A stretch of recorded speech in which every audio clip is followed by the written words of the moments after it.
NATO سربراہی اجلاس کے دوران اٹلی کی وزیر اعظم کے غیر معمولی رویے نے سب کو حیران کر دیا۔ ویڈیو سوشل میڈیا پر وائرل ہو گئی۔ نیدرلینڈز کے شہر دی ہیگ میں ہونے والے حالیہ نیٹو سربراہی اجلاس کے دوران اٹلی کی وزیر اعظم جورجیا میلونی کے غیر معمولی انداز میں بات کرنے نے سب کو تشویش میں ڈال دیا۔ سوشل میڈیا پر وائرل ہونے والی ویڈیو پر صارفین نے شبہ ظاہر کیا ہے کہ وہ ممکنہ طور پر نشے کی حالت میں تھیں۔ نیٹو سربراہی اجلاس کے دوران اٹلی کی وزیر اعظم کے غیر معمولی رویے نے سب کو حیران کر دیا۔ ویڈیو سوشل میڈیا پر وائرل ہو گئی۔ نیدرلینڈز کے شہر دی ہیگ میں ہونے والے حالیہ نیٹو سربراہی اجلاس کے دوران اٹلی کی وزیر اعظم جورجیا میلونی کے غیر معمولی انداز میں بات کرنے نے سب کو تشویش میں ڈال دیا۔ سوشل میڈیا پر وائرل ہونے والی ویڈیو پر صارفین نے شبہ ظاہر کیا ہے کہ وہ ممکنہ طور پر نشے کی حالت میں تھیں۔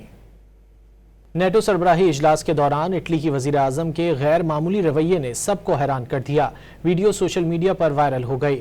نیدرلینڈز کے شہر دی ہیگ میں ہونے والے حالیہ نیٹو سربراہی اجلاس کے دوران اٹلی کی وزیر اعظم جورجیا میلونی کے غیر معمولی انداز میں بات کرنے نے سب کو تشویش میں ڈال دیا۔